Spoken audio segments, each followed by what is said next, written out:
இந்த உலகத்தில் நீ எதை தொட்டாலும் அதற்கென்று ஒரு விலை உண்டு. அதை கொடுத்து விட்டுத்தான் நீ அதை பெற முடியும். விலை என்பது பணத்தினால் ஆனது அல்ல, பணத்திலான ஆனது மட்டுமல்ல விலை என்பது. எனக்கு பார்க்குறவங்க எல்லாம் ஒரு விஷயம் சொல்றாங்க, மேடம் உங்க பேச்சை கேட்காம நான் தூங்குறதே இல்லை. 10-15 வருஷமா இதே பேச்சை கேட்டா எப்படி இருக்கும்? தூங்கவா பேசுறேன் நானு, என் பேச்சை கேட்டு எப்படி தூக்கம் வருது உனக்கு?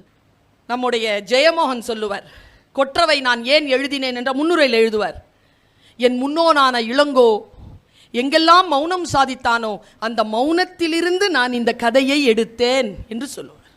Don't chase the snake, deal with the venom. உங்களுக்கு எது பாதிப்பாக இருக்கிறதோ அந்த பாதிப்பிலிருந்து வெளியில் வாங்க. நான் வந்தேன், கடைசி வரைக்கும் களத்துல நின்னு பாருங்க, வெற்றி பெற்றவர்கள் கூட நடுங்கி போவார்கள் உங்களுடைய நிற்றலை பார்த்து.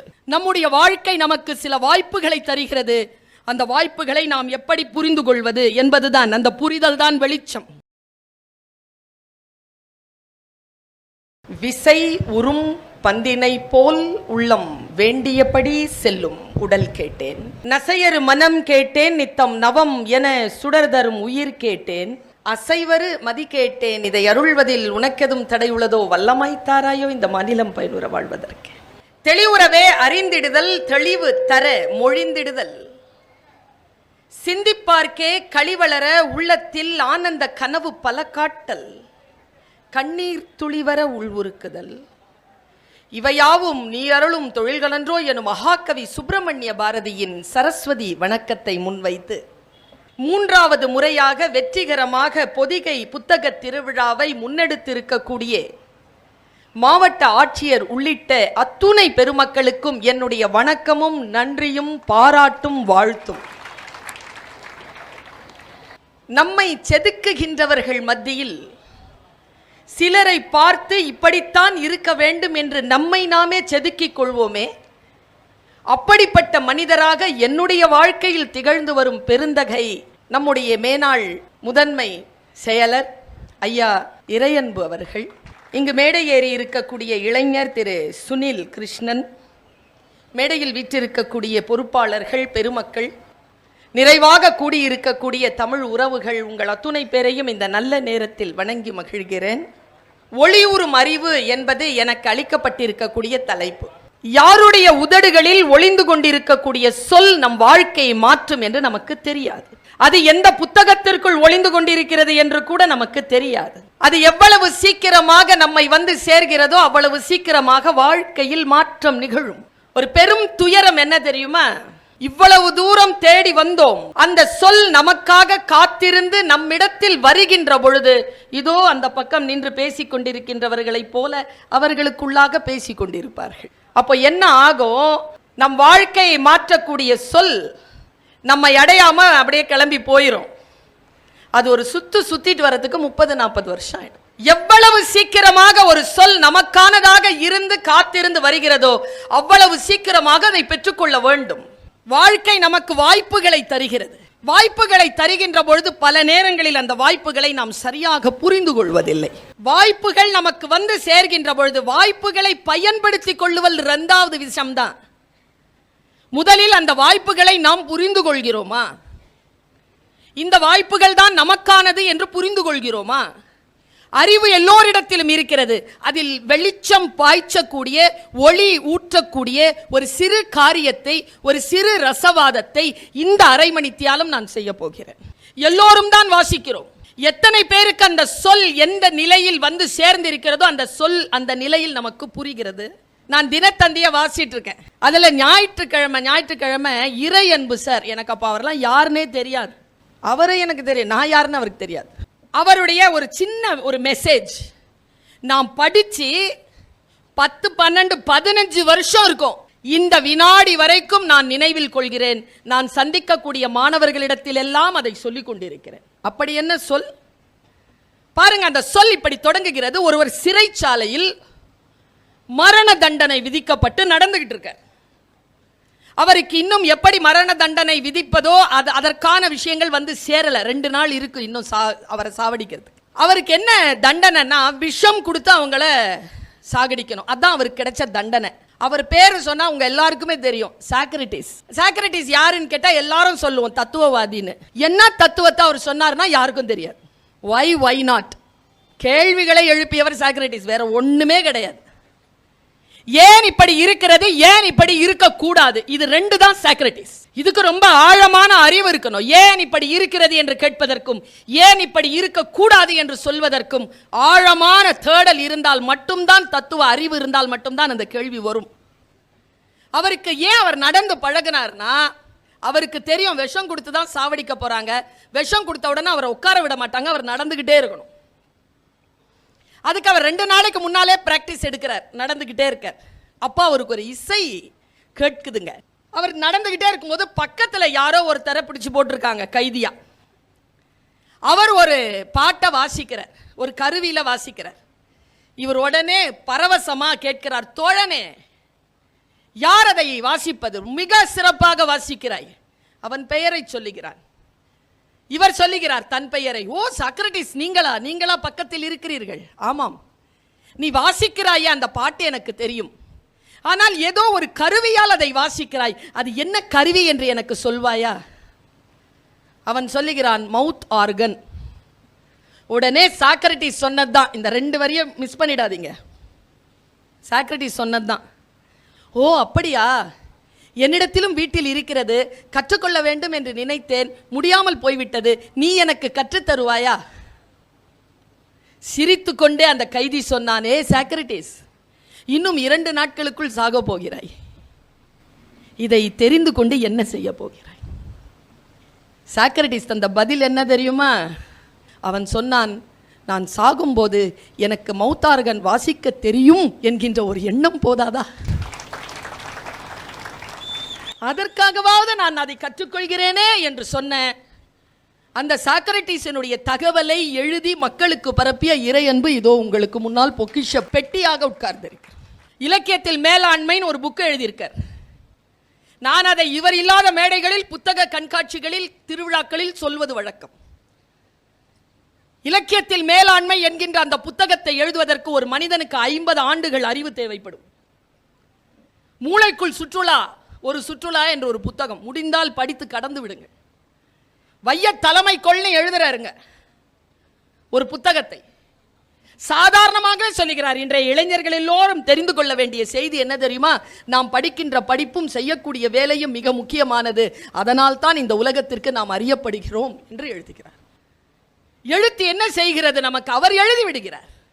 ஒரு குழந்தையை பெற்றெடுத்து விட்ட தாய் போலதான், இதோ என்னை பெற்றெடுத்து விட்டாள் என் தாய், நான் இதோ சமூகத்திற்காக பேசிக் கொண்டிருக்கிறேன்.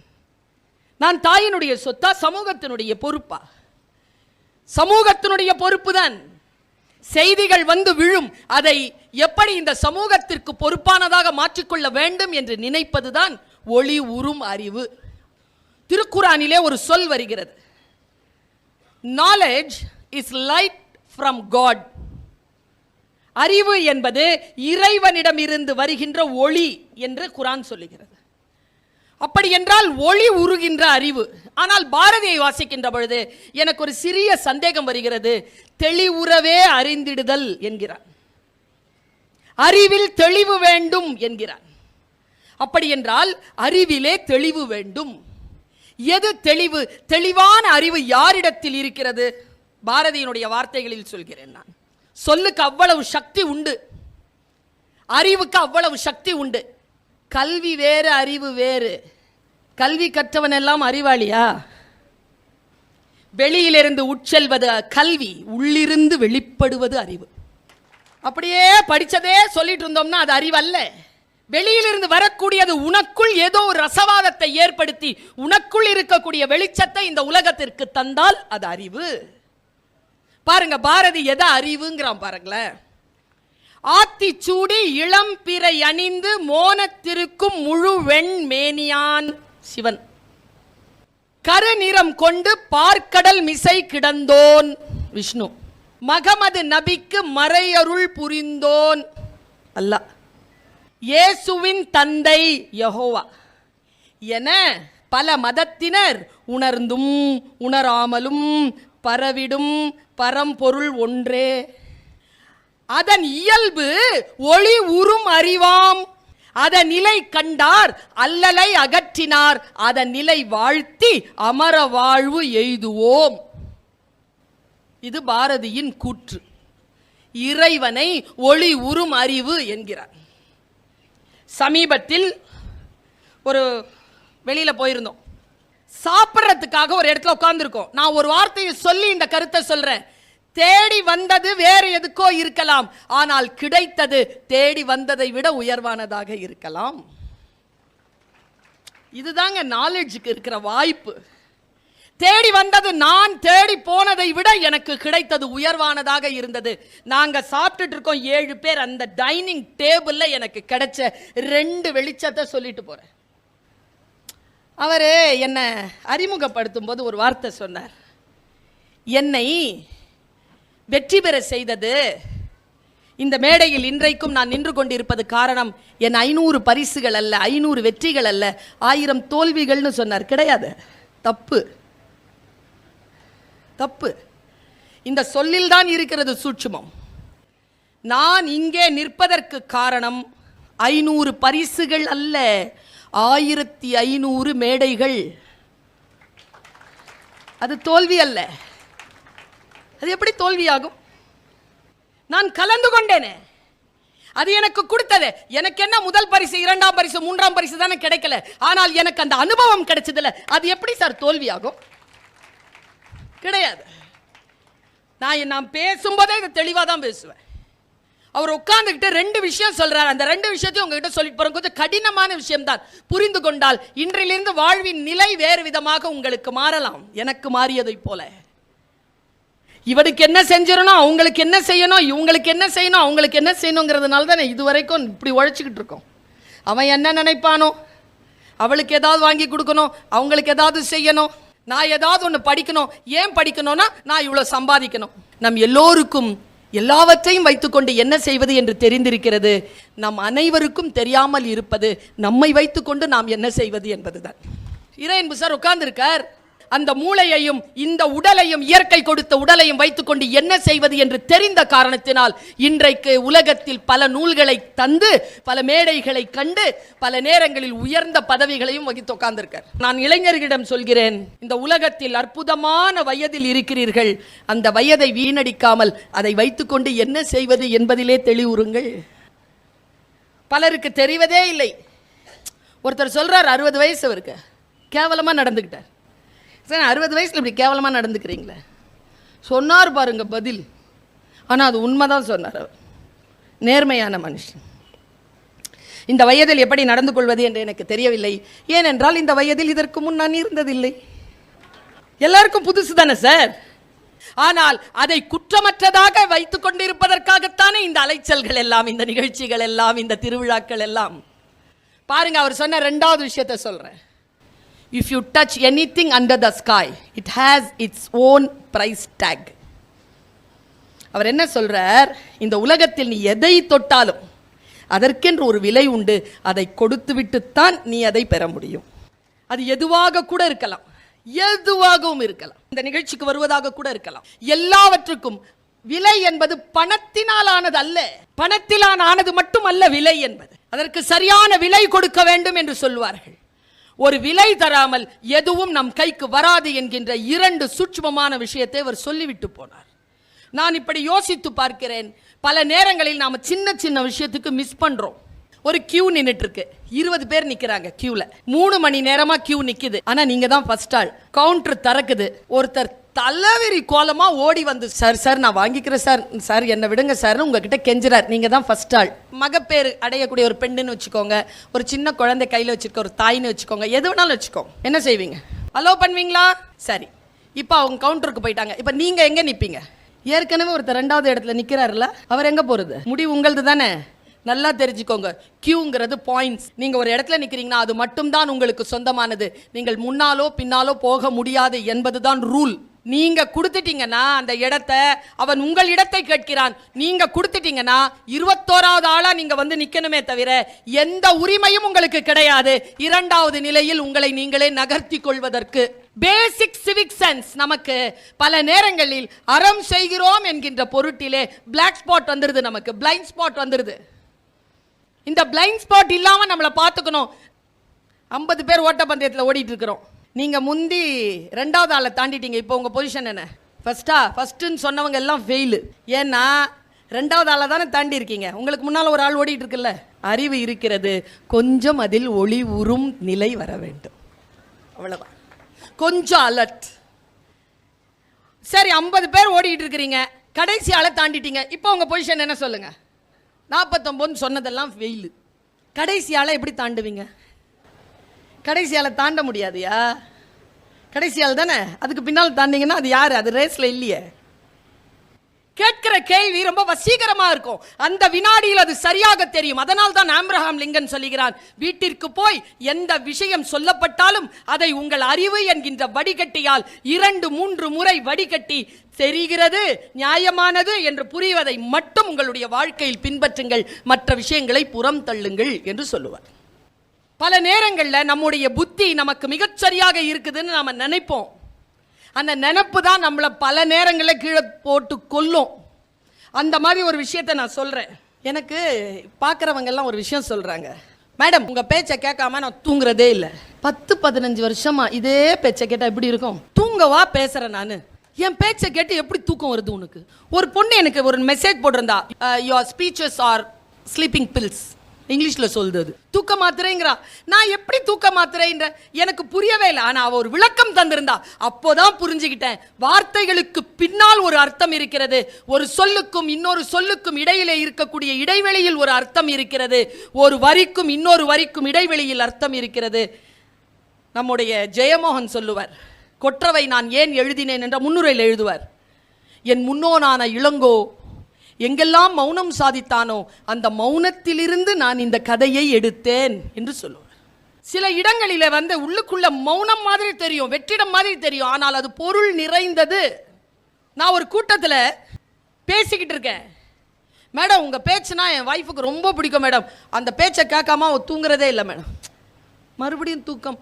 அப்போதான் எனக்கு அவள் விளக்கம் தந்தது புரிந்தது. அவள் சொல்றா, வாழ்க்கை நம்மை வீணாக்கி நம்மிடமிருந்து எல்லா நன்மைகளும் எக்ஸ்ட்ராக்ட் பண்ணிட்டு நன்றி இல்லாமல் தூக்கி வீசுகின்ற பொழுது நான் படுக்கையில் சக்கையாக விழுகிறேன். நான் எதற்கும் லாயக்கற்றவள், நான் எதற்கும் லாயக்கற்றவன் என்று படுத்து கொண்டிருக்கின்ற பொழுது என்னுடைய கைபேசியில் நீ தோன்றுகிறாய்.